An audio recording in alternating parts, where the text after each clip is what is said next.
Barakatah Yahweh, Barakatah Yahabushai, Bahasham, Barakahak Wadash, Barakatum. First and foremost, I want to give all praises, glory, and infinite honors to Yahweh, Bahasham, Yahabushai. Double honors to the apostles and elders, a great millstone who rule and teach well. And peace and salutations to you sincere Akim out there, pushing this word in truth and sincerity to the four corners of the globe. May you brothers endure until the end. This is the brother Ra'aya with another video, and I'm going to start it off in Revelation chapter 9, verse 12, which is a verse I've been using in a lot of my videos lately. And with the way things are going, I'm going to continue to use this verse in a lot of videos because we are living in the times of the Third World War. One woe or destruction is past, referring to World War I, and behold, there come two woes more hereafter. World War II, which is past, and that third woe, World War III, which is quickly coming upon us. And while you're having these, different hot spots across the planet, which are building up towards World War III, the ultimate culmination, the final battle of World War III, is going to be in that Middle Eastern region, in the Valley of Jehoshaphat, the battle in the Valley of Jehoshaphat, the War of Armageddon in Joel chapter 3. And we can clearly see that tensions have flared up again in that Middle Eastern region, and all the major players are getting moved into place. You've got those Amalekite Edomites over in the Holy Land, calling themselves the people of the Most High, stirring things up. You've got the U.S. moving military assets back into that Middle Eastern region. You've got Iran talking about getting involved. You've got Turkey saying something. And we know Russia and China have their eyes on that region as well. And I'm going to profile a little bit of this video from Anonymous Official's YouTube channel, just to show that all those chess pieces by Yahweh Bahashem Yahabushai are getting moved into place to fulfill Joel chapter 3, the battle in the Valley of Jehoshaphat. But the title of this video is Tucker Carlson. Most people have no clue what we just started. Prepare now. And I'm going to play about the first 5 minutes or so of this clip. And this is a fair use copyright disclaimer. I do not own any of the footage in this clip, nor do I stand to gain from it monetarily. It is simply for educational purposes. And hey, with a lot of these people out here doing, news reports on current events, whether knowingly or unknowingly, they're quoting, biblical scripture, talking about these different major nations getting ready in that particular region, talking about World War III, talking about nuclear destruction, which, again, just goes to show how close we are to these prophecies coming to their fulfillment, to where people can't help but quote the scriptures, again, whether willingly, knowingly or unknowingly. But now let's get into this clip. We seem to be heading to war with Iran. Certainly the Biden administration is pushing us in that direction. What's new and interesting and ominous is that very few Republicans, the opposition party, are pushing back. Instead, some of the party's leaders are encouraging it. Here, for example, is Senator Lindsey Graham of South Carolina from last weekend on NBC. Hey, and so-called cooler heads won't prevail because the majority of people out here would think, there's no way our leaders, our so-called elected leaders, would bring us into a world war and possibly nuclear destruction. Hey, we're all just puppets to Yahweh Bahashem Yahabushai. As it says in Proverbs chapter 21, verse 1, the king's heart or mind is in the hand of Yahweh Bahashem Yahabushai. He moveth it whithersoever he will to fulfill biblical prophecy. And as it also says in Isaiah 55, verse 11, so shall my word be that goeth forth out of my mouth. It shall not return unto me void, but it shall accomplish that which I please. These biblical prophecies come to their fulfillment. And as it also says in Isaiah 34, verse 16, seek ye out of the book and read. And what book is that talking about? The scriptures, what people refer to as the Bible. The Old Testament and the New Testament, as well as the Apocrypha, which is a part of the Old Testament, and read, no one of these shall fail. World War III, nuclear destruction, these heathen nations getting gathered into the Valley of Jehoshaphat, etc., etc. Said this week that the only way to keep the war from escalating is to hold Iran accountable, part of what you're talking about now, and that it might mean bombing their oil refineries. Have you had any discussions with the Biden administration about this? A bit. Here's my message. If Hezbollah, which is a proxy of Iran, launches a massive attack on Israel, I would consider that a threat to the state of Israel, existential in nature. I will introduce a resolution in the United States Senate to allow military action by the United States in conjunction with Israel to knock Iran out of the oil business. Iran, if you escalate this war, we're coming for you.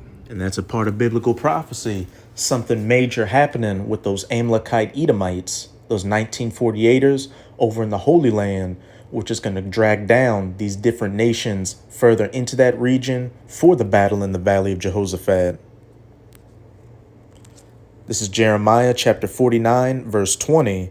Therefore, hear the counsel of Yahweh that he had taken against Edom. And the biblical Edomites are you so-called white people, you Americans, the British, Europeans, Russians, the little hats over in the Holy Land, the South Afrikaners, etc., etc. And his purposes that he hath purposed against the inhabitants of Teman, surely the least of the flock shall draw them out. And that least of the flock is talking about you 1948ers over in the Holy Land. And you're always known as being a small minority of people amongst the different nations with which you dwell, and especially in the Holy Land. Surely the least of the flock shall draw them out. Surely he shall make their habitations desolate with them. So again, something is going to happen. The 1948ers do a direct strike on Iran. They foment a situation to get Iran to, strike against them, whether directly, by proxy, or FF, FALSE, FLAG is takes place, and it's blamed on Iran, which justifies the 1948ers in going against Iran, and it's going to draw them out. Who's it mainly going to draw out on the side of the 1948ers? The United States of America, as old soft finger Lindsey Graham just said. Attack on Israel, I would consider that a threat to the With the Biden administration about this? A bit. Here's my message. If Hezbollah, which is a proxy of Iran, launches a massive attack on Israel, I would consider that a threat to the state of Israel, existential in nature. I will introduce a resolution in the United States Senate to allow military action by the United States in conjunction with Israel to knock Iran out of the oil business. Iran, if you escalate this war, we're coming for you. Are you effectively... Surely the least of the flock shall draw them out, and draw out that northern army on their side. This is Joel chapter 2, verse 20. But I will remove far off from you the northern army, the North American army, the United States military, all branches, the Army, the Navy, which a few aircraft carriers are being moved into that region. The Marines, which they said I think about 2,000 Marines are being deployed into that region, and more soldiers on standby. The Air Force, the National Guard, etc., etc., and will drive him into a land barren and desolate, like a desert, that Middle Eastern region, more specifically Saudi Arabia, which is going to be the main staging ground for the battle in the Valley of Jehoshaphat, with his face toward the East Sea. And now let's go to a map of the Middle East, which, the Middle East was a term given to this region by the British through the East India Trading Company. Its original name is Western Asia. But here's a map. You see Saudi Arabia right here. And to the east, what do you have? The Persian Gulf. And above the Persian Gulf, Iran. And to the northeast, you have Iraq, which the U.S. also has a military presence in the Tigris and Euphrates River. And you've also got, the Strait of Hormuz right there, which about 20% of the world's oil passes through.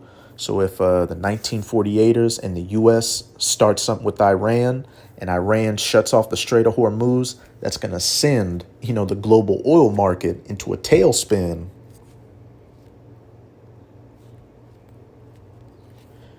And his hinder part or behind him toward the utmost sea. You got the Red Sea right there. And what you got above it? The Holy Land, Israel. You got Lebanon, where Hezbollah is. And you got Syria as well, which, a bunch of nations have their forces in there. The U.S. has a small military presence there. Russia has a military presence there. And Iran has a military presence there.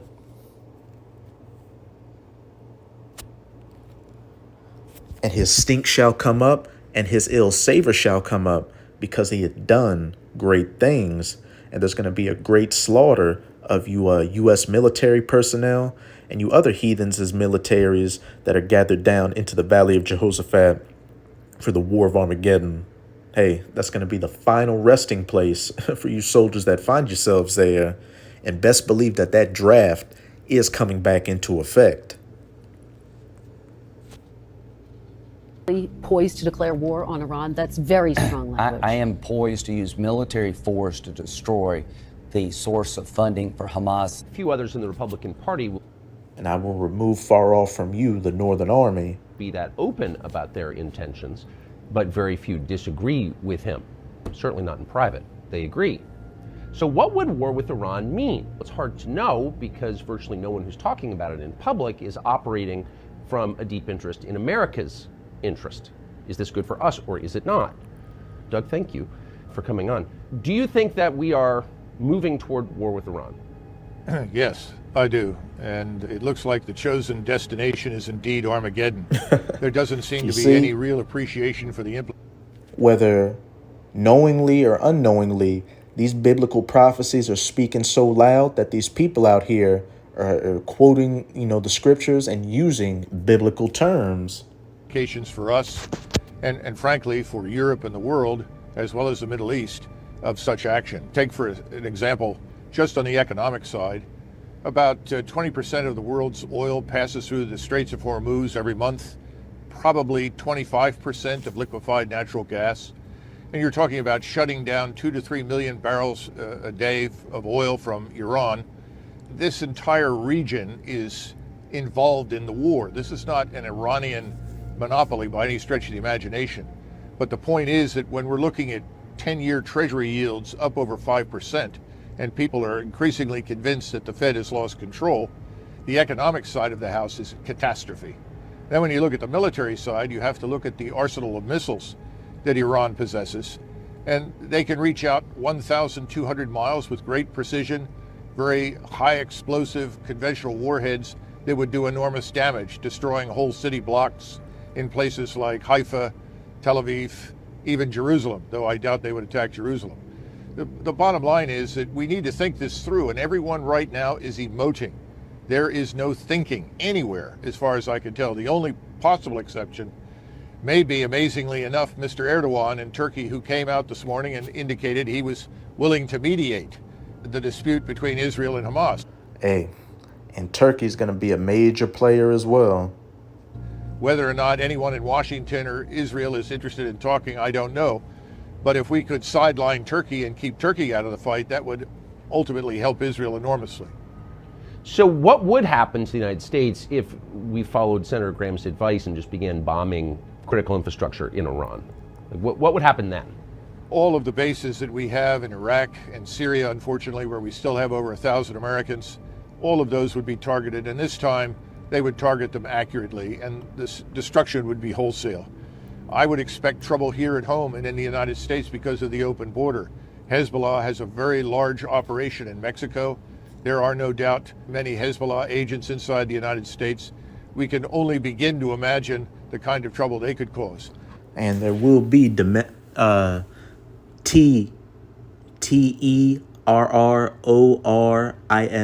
attacks, sleeper agents activated in the United States of America. This is 2 Esdras chapter 15 in the Apocrypha. I'm going to read verses 29 to 30.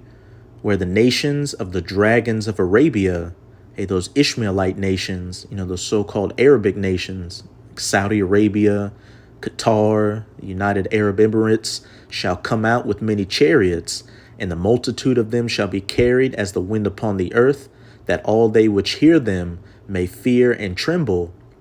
And, while a lot of these different Arabic nations have issues with each other, and some even have issues with the Iranians, which, you do have a proportion of Ishmaelites in there, but they're mainly Elamites, or so-called East Indians, the original Persians of the Persian Empire.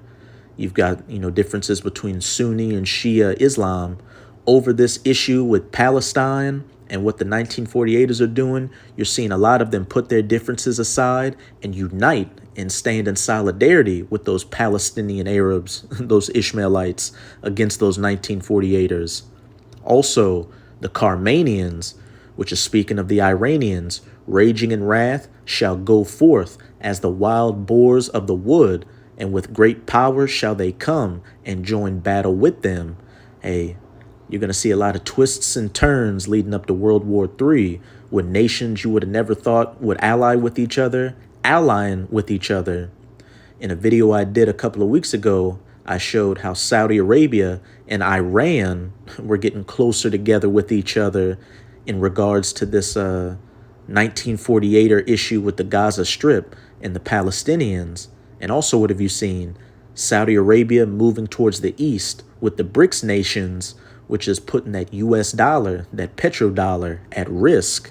But, the Arabians, the Carmanians, or the Iranians, hey, they're going to link up, join battle with each other, and who are they going to go against? And shall waste a portion of the land of the Assyrians. And that's not talking about the ancient Assyrians. That's talking about your modern day spiritual Assyrians, the United States of America, and how they're going to waste a portion of the land of the Assyrians with sleeper cells over here, as that guy just said. Hey, with those open borders, a lot of people, not just of Latin American descent, are getting through. Sleeper cells of Hamas, Hezbollah, whoever, and they will be activated at some point. Hey, once the U.S., the 1948ers, and the West go against Iran and these other nations. And then on top of that, hey, the U.S.'s own government and a lot of these other Western nations' own governments are going to commit FFs out here, to justify bringing in a state of martial law, taking away rights, and putting up more draconian measures. The missile and space program in Iran is very advanced, as is their cyber warfare capability. All of these things would be brought to bear against us. Major cyber attacks are coming too. But what's most important, I think, for Americans to understand is if we attack Iran on the basis of Hezbollah's alleged willingness to attack Israel if Israel invades Gaza, we will end up in a fight with Russia. Russia will not sit by quietly and watch Iran destroyed by the United States air and naval. Hey, the least of the flock, those 1948ers are not just going to draw out their allies like the U.S. and these other NATO nations in on their side, but it's also going to draw out Iran's allies in on their side, the main one being Russia and, China and et cetera, et cetera. Power in the region. And once Russia enters this, it becomes much more than just a local conflict, maybe more than just a regional war. One woe is past, and behold, there come two woes more hereafter. That third woe, the Third World War. We haven't thought this through. We need to do that. And I doubt seriously at that point that the Turks would be able to stay out. The Turks are Sunni Muslims. They are the de facto leaders of the Sunni Muslim world. They have the largest armed forces in the region. They are in close proximity to Israel. They could move forces south through Syria very rapidly. And I'm sure Bashar al-Assad, assuming he even survives the opening of this campaign, would not obstruct them. And Turkey's going to come in and handle business too, but it's not going to be on the side of the West. Hey, they're going to, pull a Benedict Arnold and ally themselves with Russia and her allies. But that's it with this clip. Now let's get back into these precepts. This is Ezekiel chapter 38. I'm going to start at verse 1.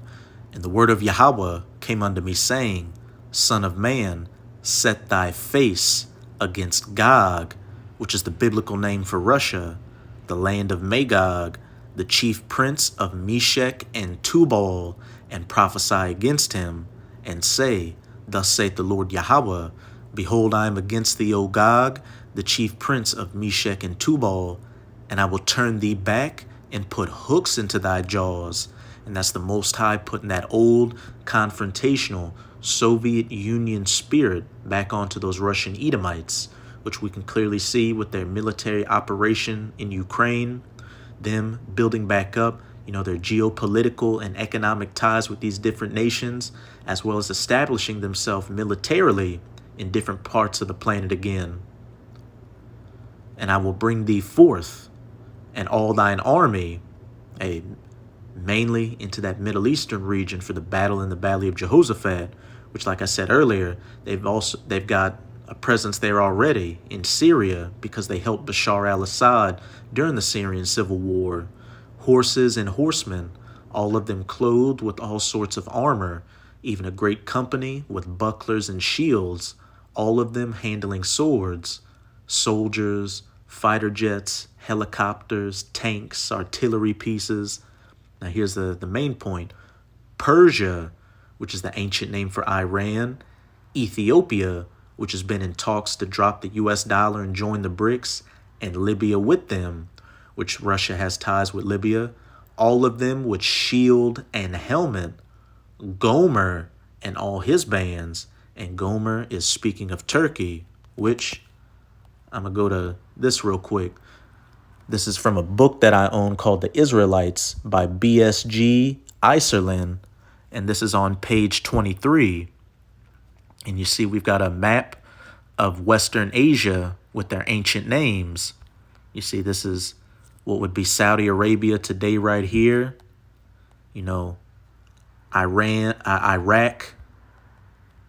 Iran, which what does it say? Elam right there. And then when we go over to Turkey, or Asia Minor, as it was known back then, what do you have? Gomer. And then, of course, you got the Mediterranean right there. You see the tip of Italy, Greece, all that. Gomer, or Turkey, and all his bands, the house of Togarmah of the north quarters, and all his bands, and many people with thee.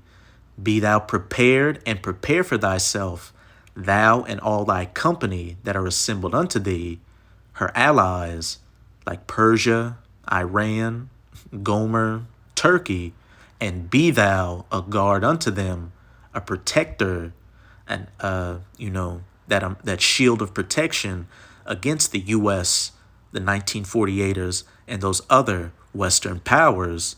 Again, the least of the flock shall draw them out. The U.S. or the Northern Army and those NATO nations in on the side of the 1948ers, and on the side of Persia, Gog, China, and Iran's other allies. And like I've been saying throughout the video, what this is all leading to is the culmination, the final battle of World War III, the battle in the Valley of Jehoshaphat, in Joel chapter 3. This is Joel chapter 3, verse 9. Proclaim ye this among the Gentiles, the heathen Gentiles, prepare war, World War III, war with Iran, nuclear war, the war of Armageddon, the battle in the Valley of Jehoshaphat. Wake up the mighty men, let all the men of war draw near, let them come up, which we can clearly see with the U.S. moving more military assets into that Middle Eastern region, Iran saying they'll get involved, Russia up in there, Turkey, China having their eyes on that region. And what do we just have old soft finger Lindsey Graham say? If Hezbollah, who is a proxy of Iran, does something against the 1948ers, I will help in pushing through a resolution to target Iran. If you come against us, we'll come against you. Let all the men of war draw near, let them come up. Beat your plowshares into swords and your and your pruning hooks into spears. Let the weak say, I am strong. Assemble yourselves and come, all ye heathen, and gather yourselves together round about. Thither cause thy mighty ones to come down, O Yahweh, and those mighty ones are the death angels of Yahweh Bahashem Yahweh Shai, holding back this great destruction, waiting to get the go-ahead to release it, which is mainly going to happen after the Markofthebeast in Revelation chapter 13, verses 16 to 18 is mandatorily implemented. That MARK being the RFID / NFC, C-hip implant, which we can see with each passing day, we're moving closer and closer to that. A digital cashless society based off of what? Those cryptocurrencies, those CBDCs, those central bank digital currencies. And in the midst of this situation going on between the 1948ers and Palestine, you just had, I believe it was the head of the Bank of England talk about the institution of the digital euro. And I believe von der Leyen, who is one of those main speakers for the European Union, was talking about the implementation of a Europe-wide digital ID with what? Your juice shots for the C019 or other pestilences, passport on there, your banking information that you do what? Buy or sell on there, your biometric data, etc., etc. Hey, everything is moving towards that C-hip implant and this digital cashless society. And once that takes place, hey, that's when that flood of destruction is going to be allowed to take place. Let the heathen be wakened and come up to the valley of Yahweh Shaphat, Jehoshaphat, which Yahweh Shaphat in the Hebrew means Yahweh's judgment.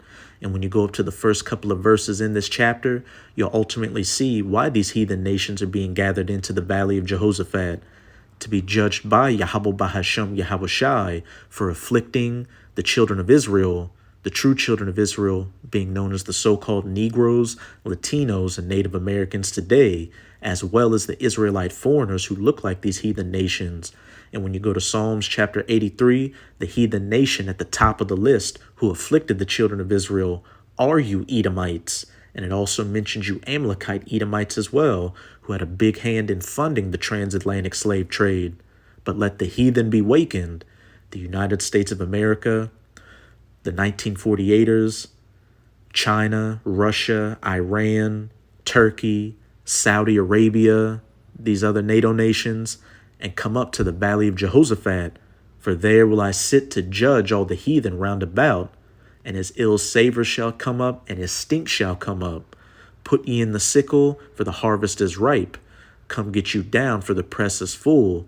The fats overflow, for their wickedness is great. Multitudes in the valley of decision, for the day of Yahweh is near in the valley of decision. And we can clearly see that the day of Yahweh is very near in the valley of decision. So that's it with this video. And with this video, I hope you sincere Akim and Akwath were edified. Just keep strong. We're almost out of this final wicked captivity of the heathen nations, chiefly of the Edomites. And as always, I'm going to say Abad Babal, Kwam Yasharala, and until next time, Shalom.